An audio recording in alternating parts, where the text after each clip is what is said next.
नमस्कार मित्रांनो. गेल्या 1 महिन्यापासून आपण ॲट्रॉसिटीज आणि ॲट्रॉसिटी ॲक्टवर आपण गेल्या 1 महिन्याभरापासून चर्चा करत आहोत. विविध पैलूंवर आपण आपलं मत मांडत आहोत आणि काय करायला पाहिजे हे देखील आपण याच्यामध्ये सगळं निर्देश करत आहोत. मित्रांनो, आतापर्यंत आपण ह्या आपल्या पूर्ण सिरीजमध्ये काय काय बघितलं त्याचा आपण एक धावता आढावा घेणार आहोत मित्रांनो आजच्या व्हिडिओमध्ये. मित्रांनो, सगळ्यात प्रथम आपले जी सुरुवात झाली ॲट्रॉसिटी ॲक्टची, ते ॲट्रॉसिटी म्हणजे नेमकं काय? याच्यामध्ये मित्रांनो ॲट्रॉसिटीचे काय काय प्रकार असतात किंवा अत्याचाराचे काय काय प्रकार असतात आणि कुठल्या कुठल्या सेक्शन खाली अत्याचाराचे प्रकार येतात याच्यावर आपण सविस्तर चर्चा केली मित्रांनो. त्याच्यानंतर आपण अत्याचार म्हणजे काय आणि तो समजून घेण्यासाठीची काय परिस्थिती होती. म्हणजे अत्याचार म्हणजे फक्त बाबा तुम्हाला जातीवाचक शिवीगाळ करणं नसून त्याच्यामध्ये विविध विविध कारणं आहेत की त्याच्यामुळं जर त्या कारणांचं उल्लंघन झालं तर त्या गुन्ह्यांचं उल्लंघन झालं तर तुमच्यावर अत्याचार झाल्यासारखं आहे आणि तो अत्याचार होतो. असे आपण या सगळ्या याच्यामध्ये विविध कारणांचा आपण अभ्यास केला. त्याच्यानंतर सगळ्यात महत्वाचं असं मित्रांनो की पुढचं जो आपण याच्यामध्ये चर्चा केली ती होती हाऊ टू रजिस्टर्ड FIR, म्हणजे गुन्हा किंवा FIR कशी काय दाखल करायची. याच्यामध्ये मित्रांनो आपण सगळ्यात महत्वाचं असं होतं की तुम्ही अर्ज करायचा आहे, त्या अर्जामध्ये म्हणजे तसं बघायला सेक्शन 18A नुसार तुम्ही डायरेक्ट गेल्यानंतर तिथे तुमची FIR रजिस्टर्ड होणं गरजेचं आहे. कारण तिथे ह्या सेक्शन मध्ये असं म्हटलं की विदाऊट इन्व्हेस्टिगेशन तुम्हाला ही FIR रजिस्टर करायची आहे. ठीक आहे, पण बरेचदा असं होतं की याच्यामध्ये इन्क्वायरी केली जाते आणि त्या इन्क्वायरीच्या माध्यमातून ही नंतर FIR रजिस्टर होते. तर तुम्हाला एक अर्ज करायचा आहे, त्या अर्जाचं कशा स्वरूपाचा अर्ज करायचा आहे काय आहे ते आपण आपल्या ह्या हाऊ टू FIR रजिस्टर्ड या व्हिडिओमध्ये आपण सविस्तर पद्धतीने मांडलेलं आहे. जर तुमची काय अडचण असेल तर कृपया तुम्ही ते बघून घ्या. त्याच्यानंतर इफेक्टिव्ह इम्प्लिमेंटेशन म्हणजे हा जो कायदा आहे तो कशा प्रभावीपणे राबवला गेला पाहिजे त्याच्यावर देखील आपण मित्रांनो याच्यामध्ये सविस्तरपणे चर्चा केलेली आहे. आणि पुढचा जो आपण जे 3-4 पुढचे व्हिडिओज बनवले होते त्याच्यामध्ये आपण सगळ्यात महत्वाचं असं होतं की duties of police station incharge, म्हणजे तिथला तो काय सिनियर PI असतो त्याच्या काय ड्युटीज आहे, त्याचे काय कर्तव्य आहे ते आपण सविस्तरपणे आपल्या सगळ्या व्हिडिओमध्ये मांडलेले आहे. त्याच्यानंतर त्याच्यावरचा जो अधिकारी असतो ACP आणि DYSP यांच्या काय कर्तव्य आहेत हे देखील आपण याच्यामध्ये मांडलेले आहे मित्रांनो.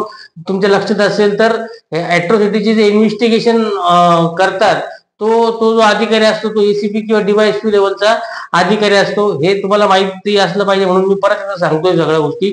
तर याच्यामध्ये पोलीस स्टेशन इन्चार्ज जो की PI सिनियर PI यांना हा इन्व्हेस्टिगेशन करण्याचा अधिकार नसतो. तर जो त्याचा वरचा अधिकार असतो ACP किंवा DYSP ह्या वरच्या म्हणजे ह्या लेवलच्या अधिकाऱ्याला त्या ॲट्रॉसिटी केसेसच्या इन्व्हेस्टिगेशन करण्याचा अधिकार असतो.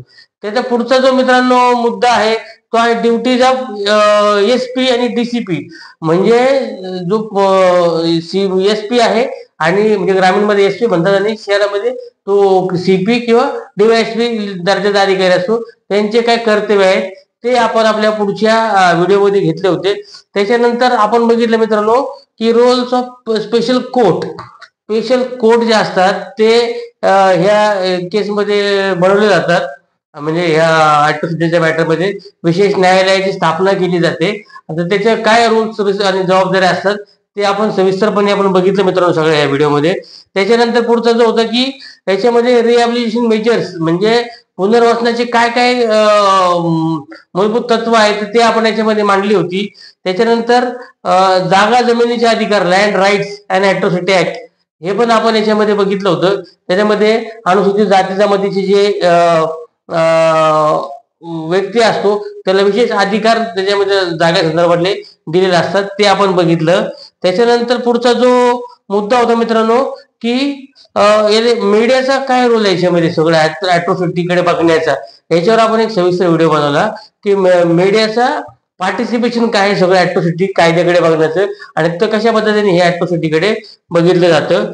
त्याच्यानंतर मित्रांनो आपण बघितलं होतं की ॲट्रॉसिटीज आणि पॉलिटिकल रिप्रेझेंटेशन म्हणजे जो अनुसूचित जाती जमातीचा वर्ग आहे त्याचं राजकारणातलं स्थान काय आहे, त्याला किती प्रतिनिधित्व राजकारणात मिळतं. म्हणजे जर समजा जास्तीत जास्त लोकांना प्रतिनिधित्व मिळालं तर हा जो आवाज आहे अनुसूचित जाती जमातीच्या समुदायाचा ते चांगलं प्रतिनिधित्व तिथं ते संसदमध्ये, विधानसभेमध्ये, विधान भवनामध्ये ते तिथं आपलं दाखवून आणि अन्य अत्याचारावर जो काय म्हणजे त्यांना न्याय मिळवून देण्याचं काम आहे ते चांगल्या पद्धतीने होऊ शकतं. हे आपण त्याच्यामध्ये बघितलं होतं मित्रांनो. नंतर त्याच्यामध्ये आपण बघितलं होतं की सायबर बुलिंग म्हणजे जे आता सगळ्यात महत्वाचं याच्यामध्ये काय होतं की ऑनलाईन जो अत्याचार आहे तो म्हणजे नेमकं काय आणि त्याच्यावर कुठल्या सेक्शन्स खाली आपल्याला गुन्हे दाखल करता येतात हे देखील आपण या व्हिडिओमध्ये बघितलं होतं. त्याच्यानंतर अत्याचार निर्मूलनासाठी जागतिक लेवलवर एक दिवस असतो, तो तो दिवस साजरा केला जातो अत्याचार दिन म्हणून. तर तो दिन कुठला आहे त्याच्यावर सविस्तर आपण चर्चा केली होती मित्रांनो. त्याच्यानंतर आपण कॉर्पोरेट सोशल रिस्पॉन्सिबिलिटी सीएसआर म्हणजे काय हे देखील आपण बघितलं होतं. आणि जर समजा अत्याचारग्रस्त लोकांना याच्या माध्यमातून सीएसआरच्या माध्यमातून कॉर्पोरेट सोशल रिस्पॉन्सिबिलिटीच्या माध्यमातून काय मदत होऊ शकते हे आपण एक सविस्तर एक व्हिडिओमध्ये बघितलं होतं. त्याच्यानंतर चॅलेंजेस काय आपले ऍट्रॉसिटी इम्प्लिमेंट करण्यामध्ये काय काय चॅलेंजेस आहे, काय कुठले कुठले आव्हान आहे हा कायदा इम्प्लिमेंट करण्यामध्ये तर हे आपण देखील बघितलं होतं. त्याच्यानंतर काही इम्पॉर्टंट केसेस होत्या, जसं खैरानीची जी केस आहे ती अतिशय महत्वाची केस ऍट्रॉसिटी ऍक्टच्या अंतर्गत रजिस्टर झाली होती. तिचं त्या केस संदर्भात आपण सगळं सविस्तर चर्चा केली मित्रांनो. त्याच्यानंतर युवकांचं प्रतिनिधित्व काय आहे, म्हणजे जर ऍट्रॉसिटी जर कमी करायची असेल किंवा हा म्हणजे जो अनुसूचित जाती जमातीच्या लोकांवर होणारा अन्याय जर कमी करायचा असेल तर युवकांनी याची जास्तीत जास्त सहभाग घेणे गरजेचे आहे. त्यांची जागृती होऊन त्यांनी जागृती करून आणि या कायद्याला प्रॉपरपणे इम्प्लिमेंट करण्यासाठी त्यांनी मदत करायची आहे. या संदर्भातला आपला एक व्हिडिओ होता तो आपण बघितला. त्याच्यानंतर आपण बघितलं की आपण डाटा अनालिसिस केला की आतापर्यंत कुठल्या राज्यामध्ये किती केसेस ऍट्रॉसिटीच्या अंतर्गत दाखल झाल्या आणि किती लोकांना याच्यामध्ये शिक्षा मिळाली आणि कुठल्या जातीच्या लोकांवर किती केसेस झाले, म्हणजे अनुसूचित जातीच्या लोकांवर किती अत्याचार झाला आणि अनुसूचित जमातीच्या लोकांवर किती अत्याचार झाला आणि त्याचं पर्सेंटेज काय होतं हे सगळं कन्व्हिक्शन रेट आपण ज्याला म्हणतो कन्व्हिक्शन पर्सेंटेज हे आपण पूर्ण सविस्तर याच्यामध्ये बघितलं. त्याच्यानंतर आपण बघितलं मित्रांनो की रिस्टोरेटिव्ह जस्टिस म्हणजे काय, म्हणजे याच्यामध्ये रिस्टोरेशन होणं गरजेचं आहे. जो आरोपी असतो त्याचं समाजामध्ये आर्थिकदृष्ट्या, शारीरिकदृष्ट्या, मानसिकदृष्ट्या त्याचं पुनर्स्थापना होणं गरजेचं आहे, तो पुनर्प्रस्थापित होणं गरजेचं आहे. ह्याच्यावर आपला एक सविस्तर व्हिडिओ आपण बनवला होता. त्याच्यानंतर आपण सामाजिक संघटन कम्युनिटी ऑर्गनायझेशन, जर आपलं समाज एकत्र असला, जर त्याचं कम्युनिटी ऑर्गनायझेशन एकत्र असलं तर आपण अत्याचाराला कसं प्रकारे हाताळू शकतो आणि त्याला कशा प्रकारे न्याय मिळवून देऊ शकतो ह्याच्यावर आपला एक सविस्तर व्हिडिओ होता मित्रांनो. त्याच्यानंतर आपण काही रिव्ह्यूज केले होते की जो ऍट्रॉसिटी ऍक्ट त्याचे रिव्ह्यूज आपण केले होते आणि आता पुढील दिशा काय आहे ते देखील आपण आपल्या मागच्या व्हिडिओमध्ये बघितलं की अत्याचार जर थांबवायचा असेल तर पुढचे स्टेप्स काय घेतल्या पाहिजे, पुढील दिशा काय असली पाहिजे आपली, हे आपण बघितलं.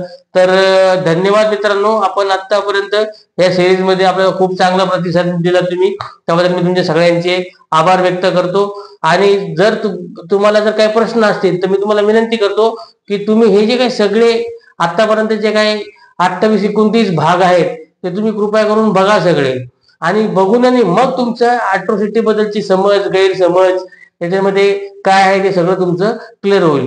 तर हा जर आजचा व्हिडिओ तुम्हाला आवडला असेल तर कृपया याला तुम्ही आपल्या प्लॅन इंडिया लिगल या युट्यूब चॅनलला तुम्ही सबस्क्राईब करा. तसेच या व्हिडिओला लाईक करा आणि तुमचे काही प्रश्न असतील तर कमेंट बॉक्समध्ये लिहायला विसरू नका. तोपर्यंत जय भारत, जय संविधान, जागे रहा.